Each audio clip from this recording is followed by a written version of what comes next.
అందరికీ నమస్కారం అండి. ముందుగా ఇక్కడికి వచ్చేసిన మీడియా మిత్రులందరికీ నా హృదయపూర్వక కృతజ్ఞతలు. ఎందుకంటే ఈ సినిమాని చాలా ముందరికి తీసుకెళ్లారు. మీ అందరి సపోర్ట్‌తోనే చాలా ముందరి వరకు వచ్చింది. అసలు ఈ సినిమా ఉందని కూడా మీతోనే తెలిసింది. అండ్ వంశీశేఖర్ గారు థ్యాంక్ యూ సో మచ్ అండి. పియరోస్‌గా ఐ థింక్ మా సినిమాకి ఏమేం చేయాలో అన్నీ చేశారు. చాలా సపోర్టివ్‌గా ఉన్నారు.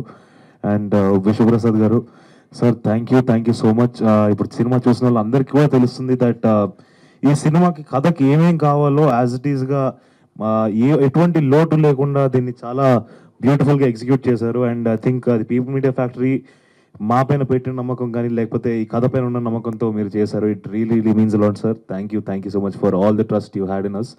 అండ్ హర్ష చెమ్ముడు నేను ప్రీ రిలీజ్ ఈవెంట్లో చెప్పాను ఆల్రెడీ.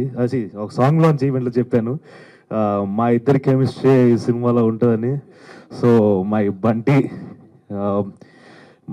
మా ఇద్దరి ఫ్రెండ్షిప్ని చూడడానికి ఇంకా థియేటర్స్కి ఎవరెవరైతే వెళ్ళలేదో థియేటర్స్కి వెళ్ళి చూసేసేయండి.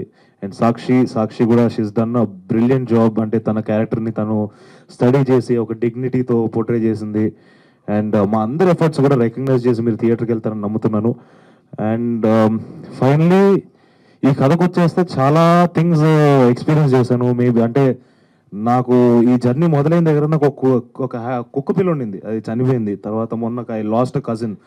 బట్ ఏ ఎమోషన్ కూడా ఫీల్ అవ్వడానికి ఏ టైం స్పేస్ దొరకలేదు. బికాజ్ ఇది లైఫ్ అనుకున్నాం. అండ్ దీన్ని అసలు ఎక్కడ కూడా బ్రేక్ ఇవ్వకుండా అంటే జస్ట్ ఒక రోజు కూర్చొని నేర్చుకుందామన్న కూడా లేదు.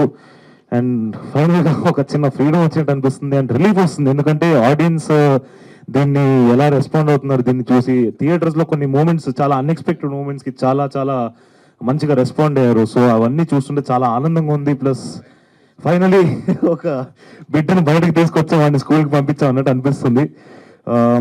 So and Sandeep thank you for giving me Mowgli. Love you darling. ఇది నాకు సెకండ్ సినిమాకి ఇలాంటి ఒక కథ నాకు పడ్డం అనేది నా అదృష్టం. ఇలాంటి సెటప్స్ కానీ, ఇలాంటి యాక్షన్ సీక్వెన్సెస్ కానీ ఇవన్నీ కూడా నాకు తెలిసి నేను చాలా కథలు విన్నాను, చాలానే చూశాను. బట్ సందీప్ రాజ్ నాకు తగ్గట్టు ప్లస్ ఆడియన్సెస్కి ఎలాగైతే దాన్ని బిలీవబుల్గా ఉంచాలి, అట్ ద సేమ్ టైం ఈడేంటి ఎక్కువ చేసేస్తున్నాడు అని అనిపించకుండా దాన్ని చాలా బ్రిలియంట్గా నాకు తగ్గట్టు క్రాఫ్ట్ చేశాడు. So thank you Sandeep. I always be grateful for that. Love you darling, love you. ఏ డైలాగ్ కావాలండి? సరే, నా పాత సినిమాలో ఒక డైలాగ్ చెప్తాను. ఒక రోజు వస్తుంది, వద్దనుకున్న వినబడతా, చెవులు మూసుకున్న వినబడతా, అప్పటి వరకు ఎవ్వడికి బతుకున్నట్టు కూడా తెలియకూడదు. Thank you. అండ్ మీరందరూ సపోర్ట్ ఇంకా ఉండాలి. ఇంకా సినిమా అండ్ అఖండ కూడా చూసాం. యాక్చువల్గా మేము అఖండ కూడా చాలా ఎంజాయ్ చేసాం. మీరందరూ అఖండ చూసిన వాళ్ళు కానీ, అఖండకి వెళ్తున్న వాళ్ళు పక్కనే ఒక థియేటర్ మాది కూడా ఉంటుంది. అది అయిపోయిన వెంటనే మా థియేటర్కి వచ్చేసండి. 99 రూపాయలు మాత్రమే టికెట్. ఒక బియర్ అంతా కూడా లేదు కాస్ట్. లేదా ఒక బిర్యానీ కూడా మీకు అంత చీప్గా దొరకదు. మీకు ఒక వీకెండ్ కానీ, లేకపోతే సరదాగా ఊరికే సాయంత్రం వెళ్ళి ఏసీలో కూర్చొని రిలాక్స్ అవుదాం అనుకున్నారనుకోండి, వెళ్ళండి, వచ్చేసండి. డెఫినెట్గా మీకు సినిమా చాలా నచ్చుతుంది. సో థియేటర్స్కి వచ్చి సినిమాని చూసేసండి. అండ్ మీ అందరి సపోర్ట్ కూడా ఇంకా ఉండాలి. థ్యాంక్ యూ సో మచ్ అండి.